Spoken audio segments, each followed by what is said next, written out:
go, but we're coming right up on that quarantine show, the tribute to Kiss featuring Chris Jericho. I've been looking forward to this for a while, and so is my friend Lynn, who, as you know, is working on his first ever music battle jacket. This is going to be the first time that he wears that out in public, and he's actually sent over a few shots of his progress, and I have to say, I'm quite impressed with what I see so far. My challenge to him was to have that jacket done in time for the quarantine show that I just mentioned, and if the right things are going, I think he's going to pull it off. As someone who makes battle jackets, I'm always looking around for good deals on jackets because it never hurts to have a few extras around if inspiration strikes. I was just visiting Amazon, and I noticed that the jackets from this company, LZLER, I don't know how you pronounce that, but they're the company I get all my jackets from. They have them on sale for like $10 off a piece, so this might not be a bad opportunity to stock up. So what I'm going to do is, one thing I'd really like to do eventually is make a deep purple jacket, but also have sections devoted to the spin-off bands Rainbow and Whitesnake. And then I've also been wanting to make an Iron Maiden jacket for a while. As you saw a few episodes ago, I even have a back patch for that already. So what I'm going to do is I'm going to order one of these red jackets that I'll use for my Iron Maiden jacket, and then I'll order one of these purple jackets that I'll use for my deep purple jacket. I don't know that I'll actually be able to make any of these anytime soon, but it doesn't hurt to have the supplies on hand for when I decide I am ready. So let's go ahead and order.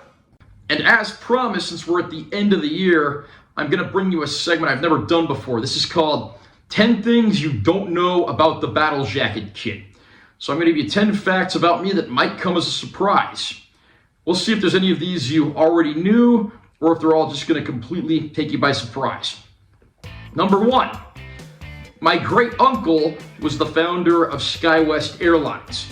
Number 2, I've never broken a bone in my life before, but when I was a child, I crashed on my bike and broke one of my permanent teeth. Ever since then, I've had a 3-wheel minimum. Number 3, when I was a child, I was a Cub Scout, and I actually achieved the Arrow of Light, which is the highest honor that a Cub Scout can achieve.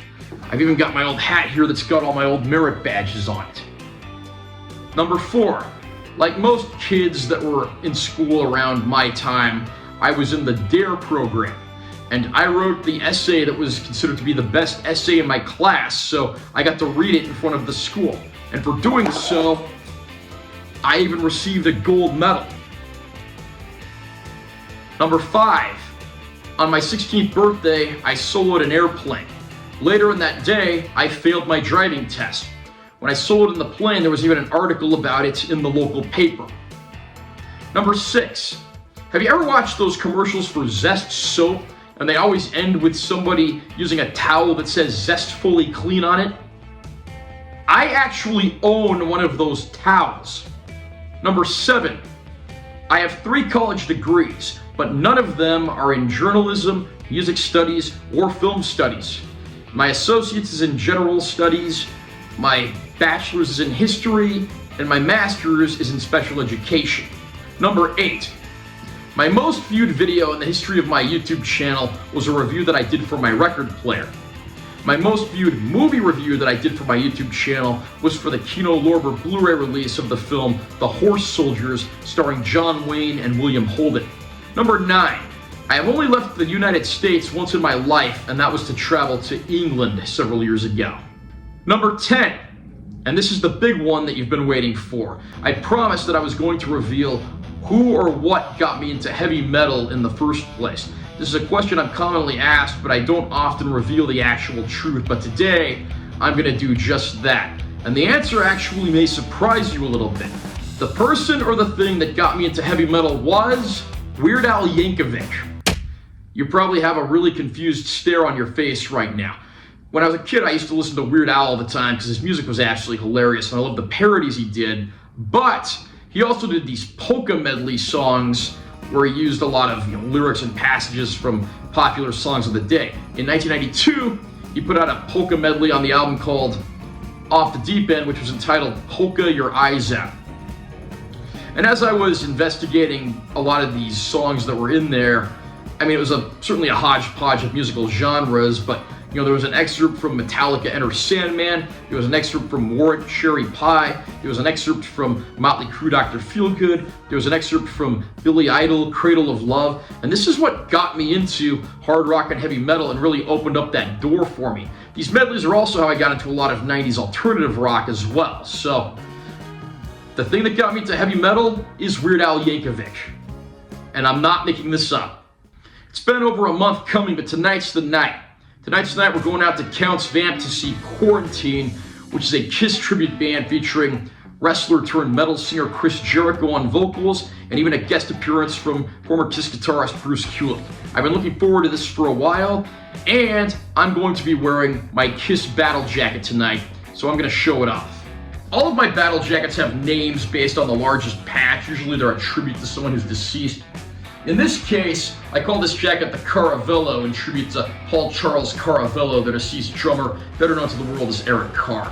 But I got a little bit of everything on here. I got these custom patches from an eBay seller of the band's signatures and makeup designs, even Eric Carr and Vinnie Vincent. Got a great back patch from the Look It Up era. I even got these bootleg Hello Kitty patches from a seller in South America. Then you got some album covers down here as well. Faces of the classic band members.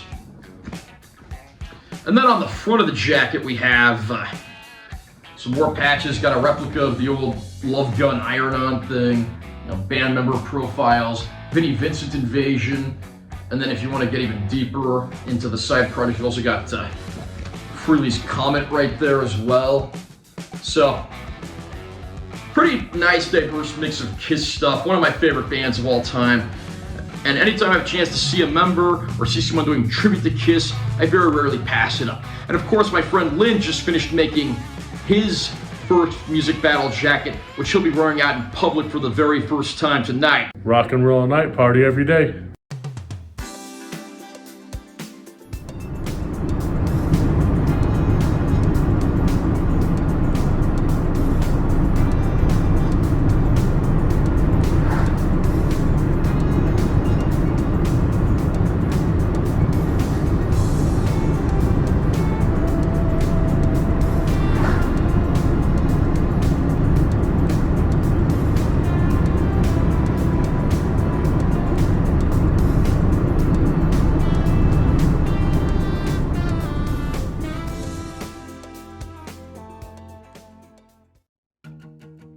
Okay, what song from the non-makeup Kiss era do you most want to hear played tonight?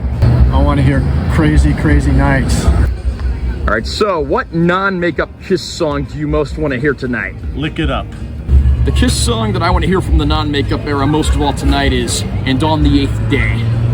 Before long, we were in the door at Vant, and there was a great opening act taking the stage as well. But one thing that became apparent very quickly is that Lynn and I were not the only ones in the venue who had some great looking battle jackets.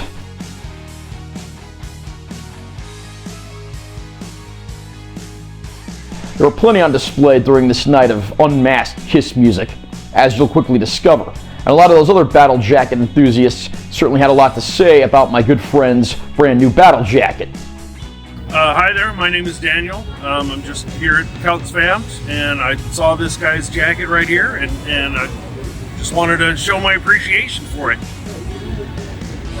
God, look at all these different bands on here. Bands that I love. Stryper, love it. Lizzie Borden, we just got done seeing them. Oh, what do we got here? He's got Iron Maiden. Oh yeah, Iron Maiden, of course. Twisted Sister. Iron Maiden, of course, is my favorite. My personal favorite, ECO, that I also have the patch of. Very rare, very obscure band that I love 100%.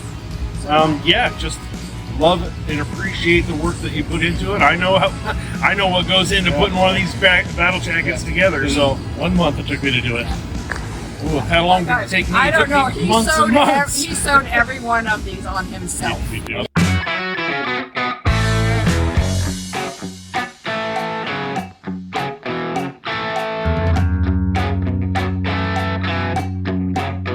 Just got done rocking with this guy here in Las Vegas at Count's Vamp. He's got the ultimate tribute jacket to everything 80s and rock and roll. Solid dude.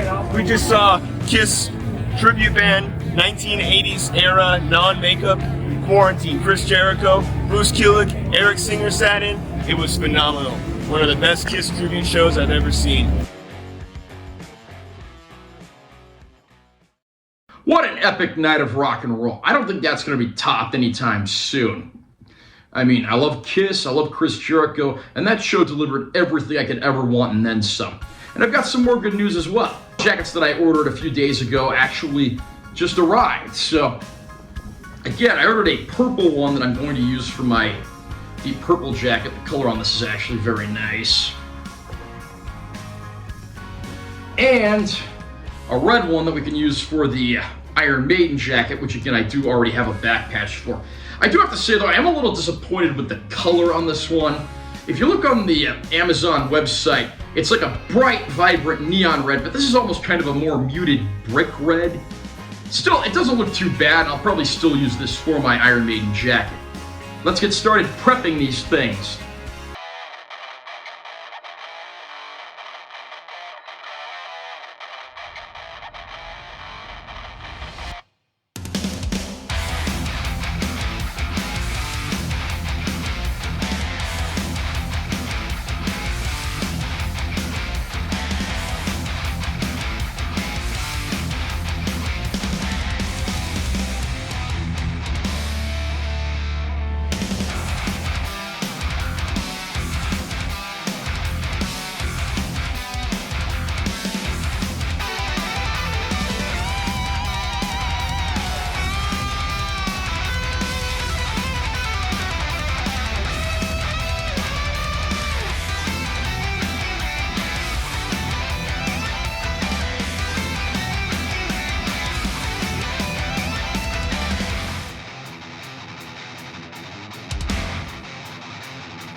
I did decide to try a little experiment this time around.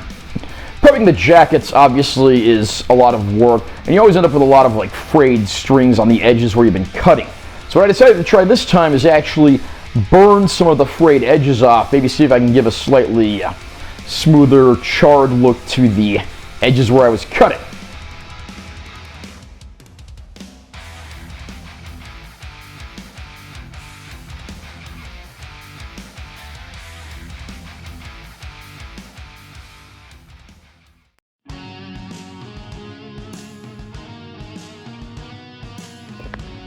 You may recall in my last episode I was getting my movie collection organized, and I hit a snafu when I realized organizing by genre wasn't going to work very well, so I went back to doing everything alphabetically.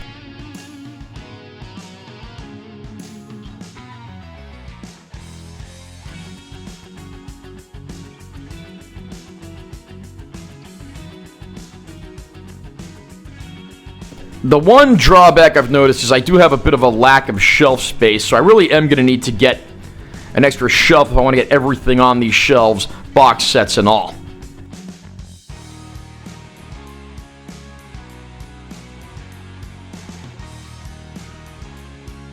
I just got the new jackets out of the dryer, and you can kind of see here where, of course, I was doing some burning with the lighter out back. Unfortunately, after sticking them through the washer and dryer, there's still a lot of random frayed edges, so again, that was a little experiment. I don't know if it's an experiment that I'm ever going to try again, because the benefits seem to be outmatched by the drawbacks.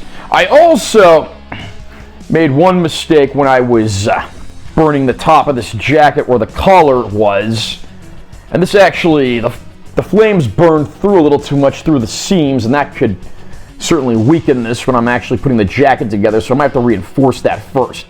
Likewise, when I was cutting up the purple jacket, I accidentally cut through the seam at one point, and the whole burning thing didn't help either, so now I've actually cut through the seam, and this again is going to be a little weaker and certainly requires some reinforcement before I get down to business. But like I said, that red jacket's going to be my Iron Maiden jacket, and I've already got a great Iron Maiden back patch, so why don't we try to get this one placed?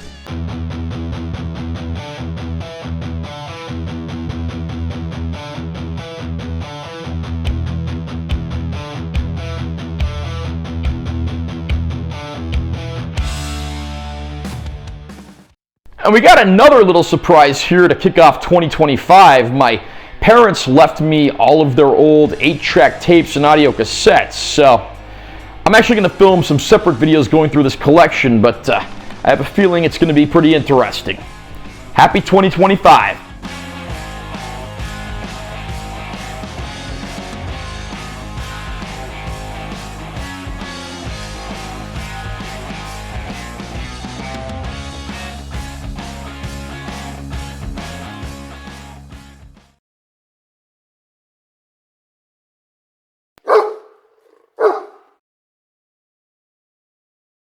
What's that? You still want more?